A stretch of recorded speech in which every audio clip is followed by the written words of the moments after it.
점점 법이 세워지고 있죠. 근데 하나님의 법의 목적을 보면 어떤 틀 속에 가두겠다가 아니라 그냥 내버려 두면 너희들이 악으로 가니까 악으로 가지 않고 어떻게 바른 길로 가느냐를 내가 조형물을 만들어 주마의 차원에 더 가깝습니다. 그래서 법은 어떻게 더 하나님의 백성다운가를 보여주는 것이죠. 그래서 그 법 위에 세우는 자도 어떤 고위직을 차지한다 그런 개념이 아니라 하나님을 두려워하며 불의를 싫어하는 자를 천부장 백부장으로 세우라라는 기준이 나오죠. 그러니까 그것들이 무엇을 위한 것인 줄 알아가게 되는 겁니다. 교회는 어떠한 직분도 어떠한 요직이라는 것도 없거니와 하나님의 뜻을 나타내고자 하는 것으로 의미들이 세워지지 높고 낮음이 교회를 지배하지 않는다라는 것, 우리가 다시 한번 알아야 되는 것입니다.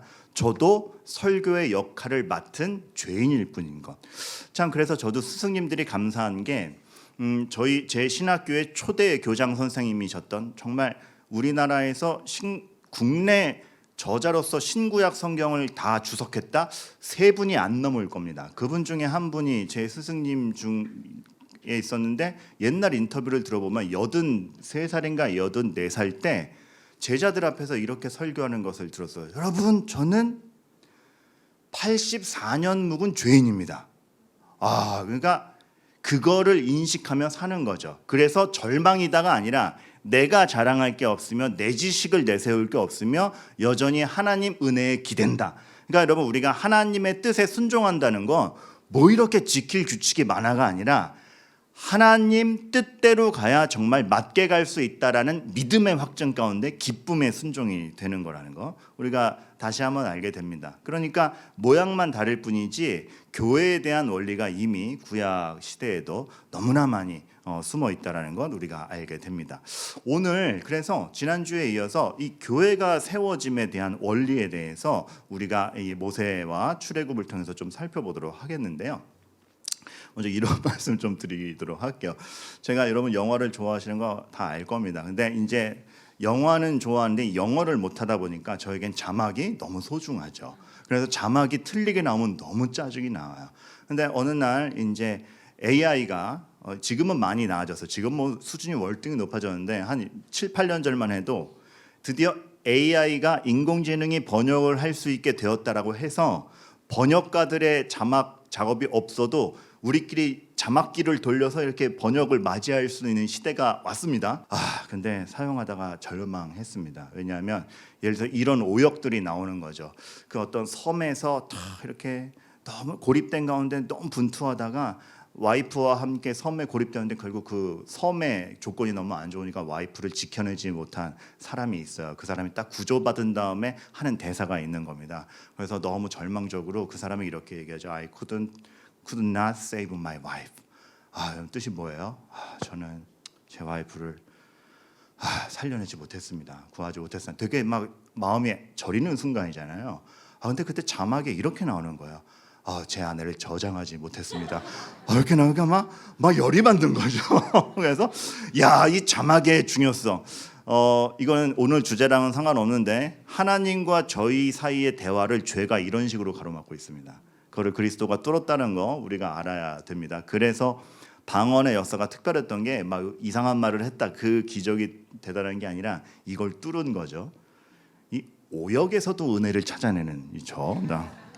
근데 또 하나의 제가 이런 오역의 역사에 있어서 제일 싫어했던 오역, 예전에 굉장히 유명한 영화 하나 있었어요. 그 슈퍼 히어로들 나오는 영화에서 이제 영화 제목도 엔드 게임으로 끝나고 거기서 주인공이 이제 엔드 게임이야 이렇게 얘기하는 순간이 나오는데, 그 순간이 언제냐면 적군이 너무 세요. 다 당하고 다 쓰러지고 뺏겨서는 안 될, 지켜야 될 보물이 하나 있는데 그거를 주면서 엔드 게임이라 그래요. 그러니까 거기서 국내 한 번역가가 치명적으로 뭐라고 번역했냐면 엔드 게임, 끝이란 얘기잖아요. 마지막 게임이라는 뜻이 끝장났어로 번역했어요. 이게 완전히 그 영화를 뒤집어 놨습니다. 왜냐하면 엔드 게임은 끝장났어라는 뜻이 아니에요. 마지막 단계야라는 뜻입니다. 그러니까 그 영화가 어떤 반전에 반전이 숨냐면 그 보물을 넘겨주는 것 같았는데 넘겨줌으로 말미암아 걔가 그걸 갖고 돌아 결국은 우리 팀이 이기게 되는 그 계산이 있었던 거예요. 지금 넘겨주는 것 같지만 끝장나는 게 아니고 마지막 단계인데 오역을 해가지고 우리는 다 절망했죠. 저같이 영어 못하는 사람들은 자막만 보고 끝장났어 그러고 이제 누구는 웃고 나오는데 저만 울고 나왔는데, 여러분 그 차이입니다.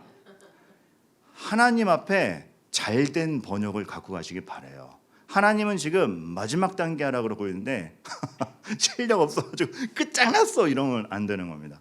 왜 그 말씀 드리냐 하면, 지난주부터 이상한 게, 아니 홍해바다 갈라주실 땐 언제고 이제 직접 싸우게 하지? 함께 안 계신 것 같네. 끝장났어. 아니요, 다음 단계라고요. 그게 보물을 넘겨준 것 같고 내가 너희들이랑 같이 없는 것 같은데 그게 아니라 다음 단계라고. 하나님이 일을 이루어 가시는 다음 단계라고요. 예를 들어 누가복음에 보면 죄송해요. 제가 오늘 그 어떤 특별은총과 자연은총을 설명할 게 있어서 여러분에게 온몸으로 설교를 하고자 이제 머리도 되게 자연스럽게 하고 하는데 이게 흐르다 보니까 자꾸 저도 모르게 이러게 돼요. 네. 옛날에 강남역에 그런 남자들 많았는데 자, 예수님이 승천하시고 이 땅에 없을 날이 올 겁니다. 그렇죠? 제자들은 그게 어떤 건지 몰랐어요. 근데 거기서 예수님께서 앞으로가 내가 부활하고 승천하여서 너희와 함께 있지 못한다가 아니라 다른 단계로 넘어간다는 걸 알려주십니다. 그래서 그거는 역사의 모양이 바뀌는 것이고 하나님이 오히려 역사를 여전히 이루어 가신다라는 증표지 내가 너희들을 떠났다라는 게 부재하다는 게 아니다를 알려주시는 예고편으로서 엠마오로 가는 두 제자에게 예수님을 알아보지 못하는 상태에서 말씀을만 풀어주는데도 마음이 뜨겁고 예수님이 함께 계실 때와 똑같은 성령 충만과 그 능력을 체험하죠. 그래서 누가복음 24장 32절에 엠마오로 가던 두 제자의 증언이 너무나 중요한 게, 그들이 서로 말하되 길에서 우리에게 말씀하시고 성경을 풀어주실 때 우리 속에서 마음이 뜨겁지 아니하더냐. 이것이 앞으로 교회를 이루어가는 방식이 될 거라는 예고편과도 같았습니다. 그래서 앞으로는 왜 예수님이 안 계시지가 아니라 성령이 오신 가운데 말씀을 통하여 우리가 하나님의 뜻을 깨달아 갈 때 그 마음이 뜨겁고 변화하는 것 자체가 예수님이 함께 계신 것과 똑같은 효과를, 단계가 넘어가서 모양이 다를 뿐이지 안 계신 게 아니라는 걸 알려주시는 거죠. 우리는 그래서 모든 정황이 하나님이 지금 해가시는 게 분명히 있고 지금 나에게는 이런 모양이다라는 것을 믿음으로 조망해 가야지, 내 기대대로 안 됐다거나 왜 옛날엔 홍해바다 갈라주시면서 오늘 아침에는 나에겐 아무 일도 없는가로 불평해서는 안 된다는 겁니다. 우리는 지금 굉장히 고급 단계에 와 있는지도 몰라요. 제가 자꾸 단계 얘기하니까 여러분 오해하시지 말아야 될 게, 마치 역사가 1단계, 2단계, 3단계 이렇게 있다라는 얘기가 아닙니다. 이해를 돕기 위한 말이지, 그만큼이나 하나님은 지금 여전히 본인의 역사를 해 가시고 하나님의 뜻 안에서 이루어지고 있음을 확신하는 거죠.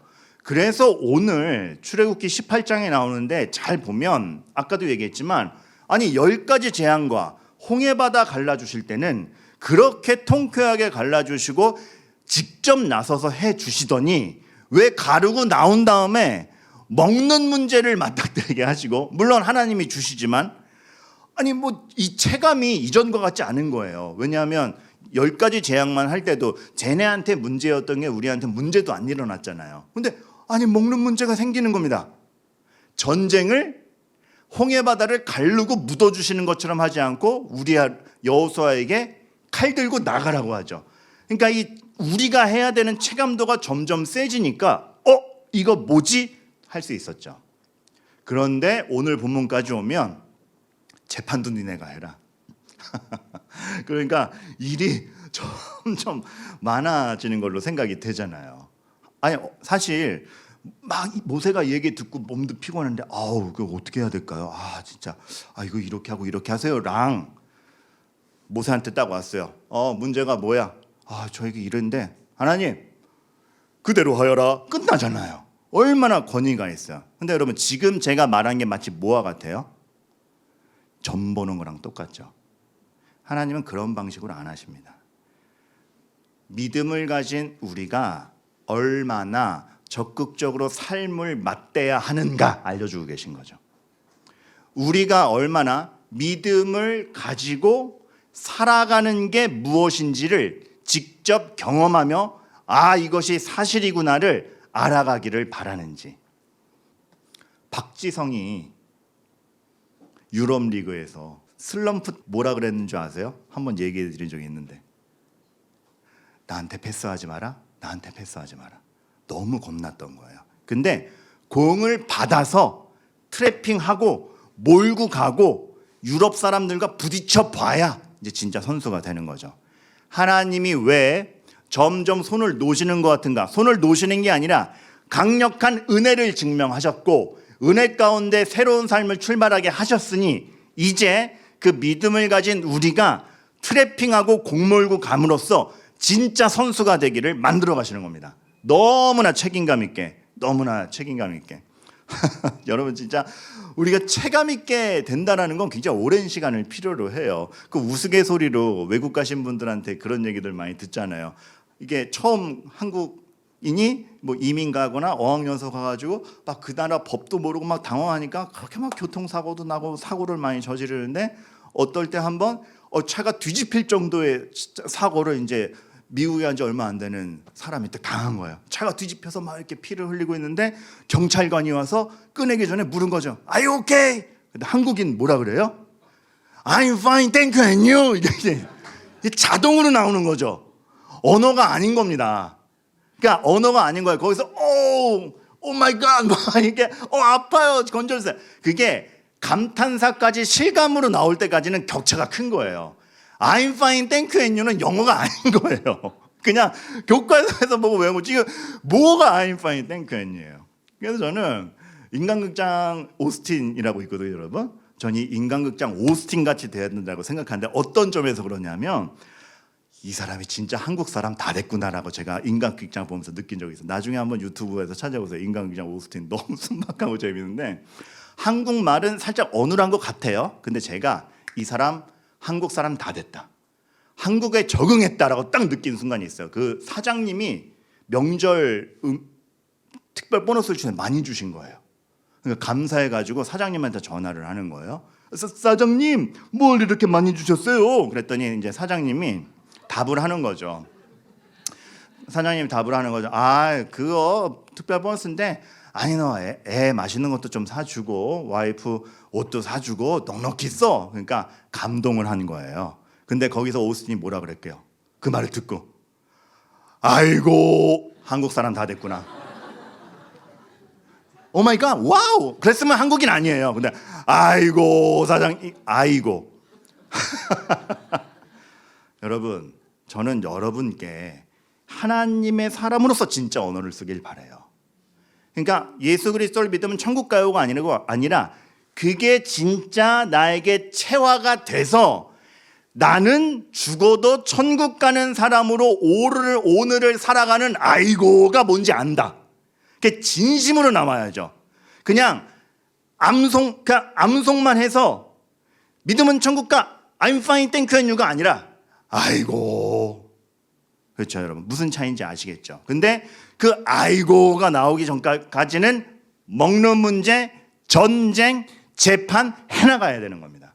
여러분, 하나님이 여러분에게 얼마나 고급한 신앙 여정을 맡겼는지 기억하시기 바라요.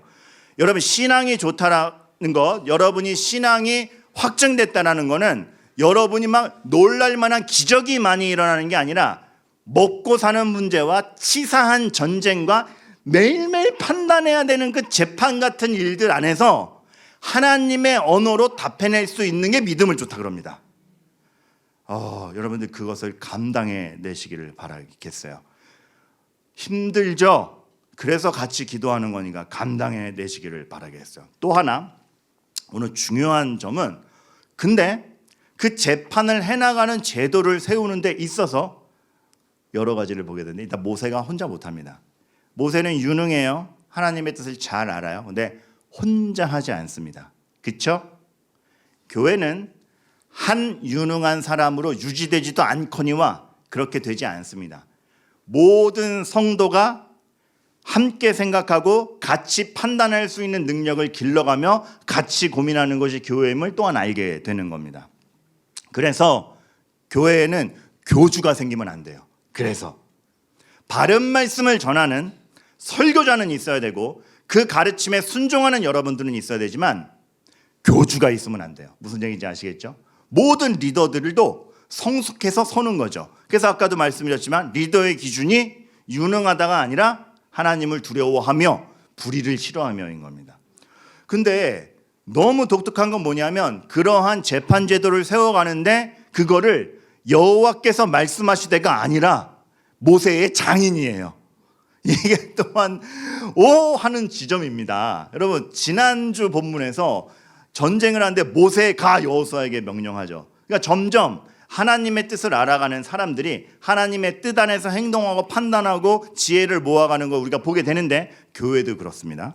그런데 모세 장인까지 나서요. 게다가 모세 장인은 내추럴 본 이스라엘도 아니잖아요. 근데 해요. 그것을 모세가 받아들여요. 여러분 여기서 굉장히 중요한 우리가 오해하지 말아야 될 일반 은총에 대한 이해가 필요한데요.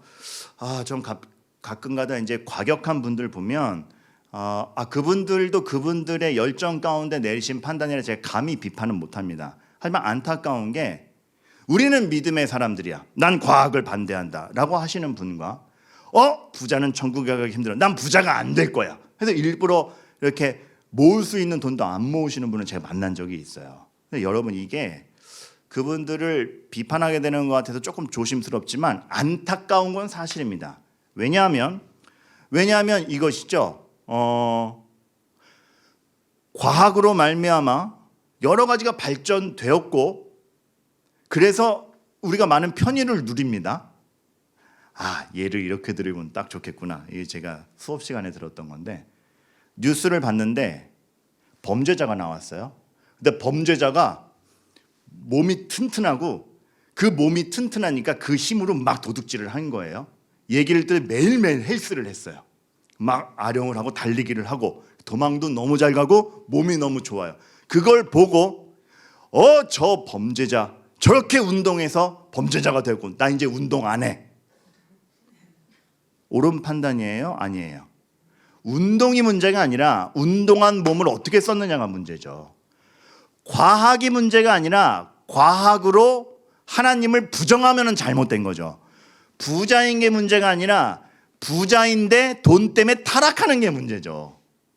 그것으로 하나님을 가리느냐 나타내느냐의 문제지 그거 자체는 문제가 아닌 겁니다. 그것은 하나님이 세상을 운영하기 위해 주신 일반적인 은총 중에 하나입니다. 그것을 우리가 어떻게 믿음을 가진 자로서 운영해 가느냐가 믿음이지 아예 그것 자체를 건들지도 않을 거야가 믿음은 아니라는 거죠. 이분화시키면 안 된다는 겁니다. 그러니까 제가 한때 진짜 한때예요. 미대 가고 싶어서 크리스찬 미술 전공하는 선배에게 자문을 한 적이 있는데 그때 그 선배의 조언 때문에 제가 머뭇거리고 안 갔고 실력도 부족하고 그 선배가 이렇게 얘기했어. 민근아, 일평생 예수님의 초상화만 그릴 각오가 되어 있니? 그 선배 지금 별거 다 그리고 있어요. 근데 그때 우리 서로 오해한 거죠. 하나님이 이 세상을 운영하시기 위해서 넉넉히 주신 질서 모든 게 하나님의 것이고 그것에서 성실히 함으로써 하나님의 운영이 바로 되도록 한다면 그건 하나님을 나타내는 겁니다. 예수님 얼굴만 그려서가 아니라 아름답게 그려서 누군가를 행복하게 한다면 죄로 가득한 이 세상에서 하나님의 조금의 그림자를 보여주는 것이기 때문에 그것이 하나님께 영광됨이죠. 그래서 제가 지지난주 부모기도회 본문에서 너의 전공에 그러니까 의역한 겁니다. 너의 전공에 특출난 자를 보았느냐 그 자 쓰신다. 그 말씀 읽어드린 거 기억날 겁니다. 이런 관점에서인 겁니다. 그러고 보니까 하나님이 악인과 선인 모두에게 빛을 비추시고 비를 내리시네. 하나님이 지금 운영하고 계시네. 그러니까 여러분, 우리는 저 믿지도 않는 사람이 저렇게 성공했어를 미운 마음으로 볼 게 아닌 게, 하나님이 이 세상을 일반적으로 유지하고 역사가 흘러가고 그 먹거리가 생기게 하기 위해서 믿지 않는 사람이지만 그 사람을 통해서 하나의 기업을 유지하시는 겁니다 라고 생각할 줄 알아야 된다는 거죠. 그런 가운데 우리는 좀 더 구별된 사람으로서, 그런데 우리도 나의 지식과 나의 특기를 가지고 어떻게 그러나 더 적극적으로 하나님을 인식하고 하나님을 나타내며 살 것이냐의 문제이지, 하나님이 얼마나 통괄적으로 유지하고 계시고 역사를 이어가시는지 그 넓음을 보는 것도 우리의 숙제라는 겁니다. 그래서 믿는 사람과 믿지 않는 사람의 교집합이 되는 일반 사회에서 우리의 태도와 우리의 안목이 중요한 겁니다. 저는 그 안목과 태도가 바르길 바라면서 아이들에게 매너도 가르치고 공부도 열심히 하라고 하라는 거지, 단지 입신양명은 아닌 것입니다. 그러다 보니 혹 그 공통분모에서 세상이 요구하는 기준에 밀려나도 네 인생에 밀려난 것이 아니며 하나님의 뜻이 있다. 이런 큰 조망으로 가면 믿음은, 그래서 믿지 않는 사람들과의 교집합 속에서도 하나님의 영광을 드러내는 것이기 때문에 우리가 착각하는 게, 야 믿음대로 돼, 됐어, 다 무시하고 믿음대로 전진 몰상식이 아니라 믿음은 초상식입니다. 이 말씀 이해되시죠? 제가 언젠가 아브라함 설교하면서 이 말씀 드렸는데, 몰상식이 아니라 하나님이 운영하시는 모든 상식과 믿지 않는 사람이 바라봐도 납득할 만한 거 우리도 납득하고 있으나 그보다 위에 있는 하나님을 본다는 얘기지, 상식을 싹 무시하고 요거 신비한 것만 있어는 아닌 거죠. 그러니 모세가 기도는 하지만 여호수아는 칼질하는 것이고, 하나님의 은혜로 하나님 나라가 완성되지만 모세는 오늘 피곤하지만 재판하는 겁니다. 그래서 제가 지난주에 먼저 빌드업을 한 거예요. 믿음은, 은혜란 저절로 되는 것이 아니며 삶을 면제시키는 것이 아니다, 이렇게 이어지는 것이죠. 물론 여기서 오해하지 말아야 될 건, 제가 오늘 일반 은총을 강조하니까 그것만으로도 하나님이 드러날 수 있지. 한계점은 구원은 그러나 그리스도의 십자가와 부활이 나타나야 됩니다. 그것으로 하나님을 나타내서 끌고 오는 도구로 쓰자는 것이, 그것이 구원을 만들어내지 못하기에 우리는 여기서 다시 한번 그리스도의 십자가와 부활을 견고히 해야 진정 교회다움이 나타납니다. 또 뒤집어서 그리스도의 십자가와 부활이라는 큰 것을 본 자만이 정말 그렇게 덕을 끼치고 애정을 품을 수 있고 사회에 대해서 다른 조망을 하는 초상식적인 태도를, 그것으로 하나님을 나타내는 삶을 살 수 있는 것이고. 그러니까 여러분, 중심은 제가 오늘 일반 은총을 강조한다고 했지만 그러나 결국 가는 건 다시 그리스도의 십자가와 부활입니다. 이 특별 은총이 없이는 안 되는 것이죠. 그리고 우리가 어떤 세상을 열심히 산다, 내 직업에 충실한다, 누군가에게 친절한다도 그저 좋은 평가 받겠다, 아까 얘기했죠. 단지 입신양명이 아니라 우리는 훨씬 뜻이 커야 됩니다. 우리가 왜 내 삶의 여건에서 충실하게 해가야 되는가? 하나님이 생각하신 것들을 복원해 가기 위해서입니다. 왜 튀르키예에 구제 헌금을 보냈는가? 그들도 하나님의 은총을 보아야 될 권리가 있기 때문에, 그들의 심각한 그 건물의 폐해와 상황이 하나님을 보는 것을 막지 않기를 바라는 마음으로 보내는 겁니다. 너희들 생각하는 사람이 있다. 하나님이 생각하신 것들을 복원해가는 것. 친구 중 하나가 공부를 진짜 잘했는데 수능 한번 딱 망하고 본인이 기대하지 못하는 학교에 갔고, 그게 안 풀리다 보니까 원대한 꿈을 꾸고 있었는데 이게 제대로 되지 못하고, 이게 그거를 무시하는 것이 아니라 본인이 원하지 않은 곳으로 갔다라는 것을 하는 겁니다. 훨씬 자율적으로 활동하고 싶어 하는 애인데 조직 회사에 들어가서 사무직을 하니까 너무 답답한 거예요. 난 꿈 다 사라졌다. 나는 아무런 꿈도 해내지 못한다. 그 친구가 저한테 너무 절망스럽게 얘기해서, 민근아, 나는 삶의 가치를 어떻게 이루어가면 좋겠니? 제가 그 친구에게 그때 얘기했던 게 오늘 정리하면 이겁니다. 네 삶의 여정에서 하나님이 생각해 가신 것들을 복원해 가. 니네 사무실에서 전화 친절하게 받는 사람 몇 명이나 돼? 니네 사무실로 전화 걸었다가 기분 좋게 전화 끊는 사람 몇 명이나 돼? 하나님은 어떤 인간도 기쁨 속에 있게 하셨는데 찰나의 기쁨이라도 주어줄 수 있는 사람 몇 명이나 돼? 네가 그 역할을 돼. 그 다음 날부터 제 친구가 최선을 다해 친절하게 받았다라는 고백을 저에게 해요. 근데 그게 너무 출근을 기쁘게 했대요. 왜냐하면 목표 의식이 생겼기 때문에 그렇습니다. 아, 그렇지. 내가 오늘 맞대응하는 누구라도 찰나의 순간이라도 기쁨을 맛본다라면 내 일이 단순 사무직이건 나의 입식양명을 했건과 상관없이 오늘 하루 그것이 얼마나 귀중한 일인가. 자존심이 안 상하더래요. 야, 커피 한 잔 타봐. 예! 맛있게 타가는 거죠.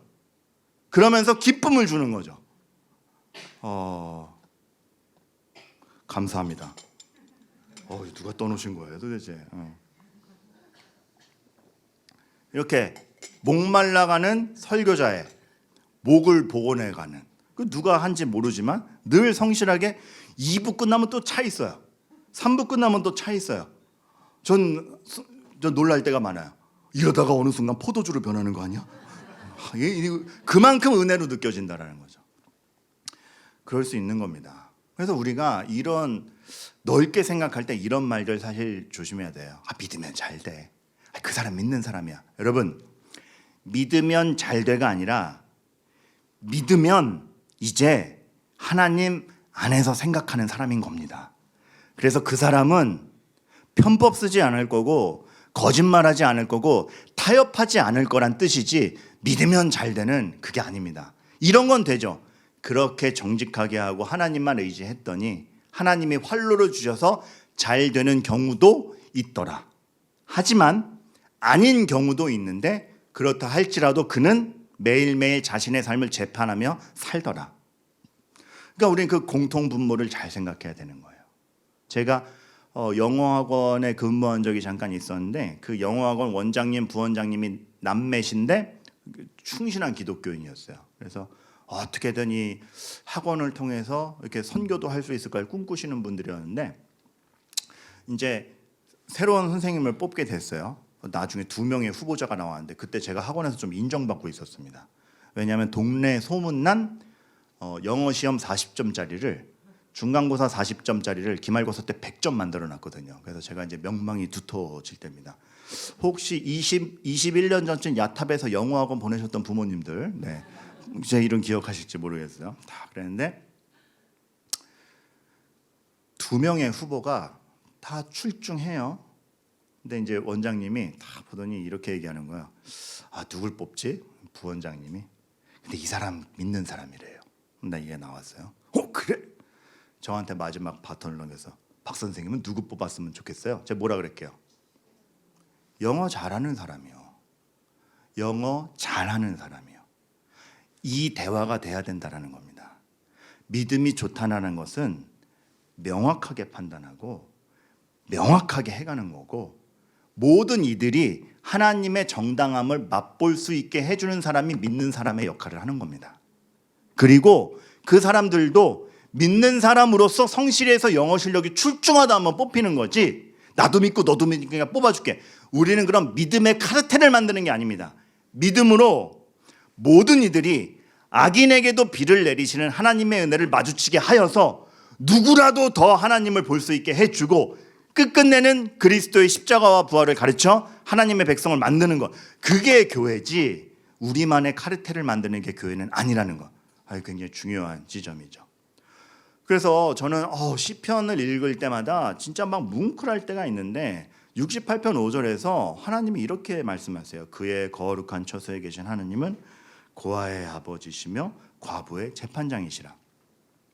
제가 총신대 1학년 그 기초 과목 한 강의 맡아달라고 해서 갔는데 제 소개를 어떻게 하면 좋겠냐요. 근데 짧아야 된대요. 애들이 요즘 자기소개 길면 짜증내니까 짧아야 된대요. 좀 막 여러 가지 있었거든요. 뭐도 집필했고 뭐 하고 막 하려고 그랬거든요. 한 줄 써야 된대요. 뭐라고 할게요? 가장 자랑스러운 거 쓰죠. 합한교 이음교회 담임 목사입니다. 딱 했죠. 그게 제일 자랑스러워요. 제 정체성의 가장 중요한 부분이기도 하고. 그런데 하나님이 그 자기소개를 고아의 아버지며 과부의 재판장이라고 하시는 거예요. 성경에서 하나님의 자기소개는 뻔해요. 천하 만물의 아버지시라, 이스라엘의 하나님이시라로 주로 가잖아요. 그거 외에 독특한 표현이 뭐 누구누구 유능한 사람의 아버지다 이런 거 없어요. 고아와 과부 아버지시다? 하나님이 자기의 정체성을 어디에 두고 계신지 여러분 보이세요? 하나님의 자랑스러움은 누구라도 내 손길을 만나야 한다. 그 당시 가장 소외되고 결핍되어 있는 사람들의 아버지다. 그 말인즉슨 눈에 보이는 사람뿐만 아니라 누구라도 어느 구석에도 하나님의 손길을 만나야 한다. 그래서 제안을 하는 거죠. 내 말 들어. 너와 함께 하나님이 계셔. 그 하나님 앞에서 백성을 위해서 사건들을 하나님께 가져와야 돼. 이드로가 일반 은총 속에서 무엇이 바른가에 대한 틀을 주는데 그 틀 속에 하나님을 넣고 교회 운영 원칙까지 하는 거죠. 그 모든 이들에게 하나님의 손길이 가야 한다. 그래서 사건들을 하나님께 가져가며, 그리고 이 재판이라는 거는 넌 유죄, 넌 무죄가 아니라, 기가 막혀요. 20절에 그래서 그들에게 율례와 법도를 가르쳐서 마땅히 갈 길을 보여라. 교회가 할 일입니다. 왜 순장님을 세우는가? 곳곳에 가게 하기 위하여. 참 박자가 늦어서 죄송하지만 왜 신방을 다니는가? 곳곳에 하나님의, 당신에게도 하나님이 있습니다를 알려드리기 위해서. 그렇게 돼가야 돼요. 부족한 것에 대해서는 사과의 말씀을 드리나 그거를 견지하고 있으면 분명히 말씀을 드립니다. 그리고 교회가 앞으로 해나가는 모든 제도와 모든 것들도 이것에 준하여 우리가 시행될 걸로 항상 고민해야 되고 생각해야 되는 겁니다. 알렉 모티어 교수님이라고 있어요. 알렉 모티어 교수님이라고. 아버지 이름도 알렉 모티어, 아들 이름은 알렉 모티어 준이에요. 아빠는 구약 신학자, 아들은 신약 신학자. 이 대단한 학자지만 있어요. 그러니까 그 참 하나님의 말씀에 아주 깊이 빠져 있는 교수님들이어가지고 한마디 한마디로 해도 통찰이 있는데, 그 알렉 모티어 교수님이 출애굽기 주석을 하면서 이 재판의 부분을 이렇게 해석을 했어요. 하나님과 올바른 관계를 맺고 있는 까닭에 삶에서 맞닥뜨리게 되는 모든 관계를 바로잡는 일에 자연스럽게 헌신하는 것이지. 여러분, 재판이라는 단어가 이렇게 사명감 있게 또 따뜻하게 들린 경우가 있었나요? 맞는 거죠. 그러고 보니까 여러분, 제가 늘상 예로 들어 드렸던 솔로몬의 재판이 얼마나 굉장한지 아시겠죠? 왕 앞에 그냥 시민들이 나와요. 그죠? 그것 자체도 놀라운데 억울함이 없이 끝나요. 그죠? 진의가 밝혀져요. 누구를 편들지 않아요. 그죠? 누가 진짜 어미를 찾아두냐면 초점을 맞춰요. 누구도 하나님을 만나게 하는 거죠.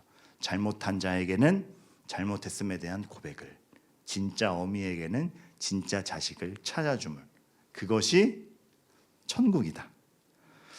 교회가 그래야 되리라 생각을 합니다. 여러분, 우린 초상식적인 존재입니다. 여러분, 그래서 여러분이 믿음이 있다라는 것이 얼마나 안 믿는 사람이 볼 때에도 멋진 사람이냐를 갖추어가 주시기를 바랍니다. 그리고 저 잘 고민이 많이 됩니다. 교회 도움이란 뭘까?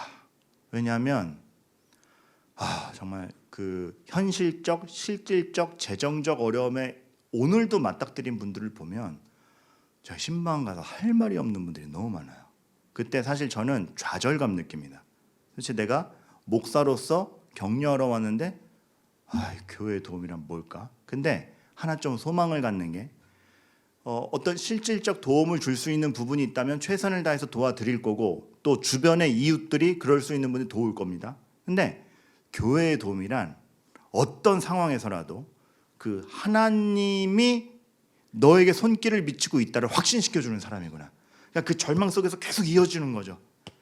그래, 그렇다면 신방이 좌절이 아니라 타박을 들을지언정 목사님 기도가 무슨 소용이라는 타박 속에서도 그 타박을 뚫고 그렇지 않습니다를 이렇게 매듭짓고 오는 사람이어야 되겠구나. 조금 더 신방의 발걸음에 힘줄이 생겼습니다. 겸손과 대화가 있어야 돼요. 교회가 사회랑 너무 대화할 줄 모르는 시대가 됐어요. 믿음은 초상식이지 몰상식이 아니기 때문에 상식의 부분에서 대화를 할 줄 알아야 되고, 대화가 되는 가운데 그들이 미처 모르는 고급진 믿음의 영역을 제시할 수 있는 우리가 돼야 됩니다. 열심히 노력해 주시기를 소망합니다. 근데 그 모든 것의 기초는 그리스도라는 반석입니다. 이거 없으면 다 끝나요. 홍해 바다를 가르고 나오지 않으면 이게 다 무의미하듯이 그리스도라는 반석과 그 믿음에서 출발하는데 그게 없으면 끝납니다. 그래서 여러분들 이 교회의 세워짐이 무엇인지를 보시기 바라겠고, 이제 되게 하나님의 다음 단계들이 계속 보이죠. 홍해 바다 가르고 난 다음에 이 맞닥뜨리는 것들이 뭐야? 그게 아니라 하나님이 이루고 계셨구나. 그리고 우리 신앙 여정에도 마찬가지였구나. 여러분 확신해 가시고 오늘도 힘을 내시기를 바랍니다.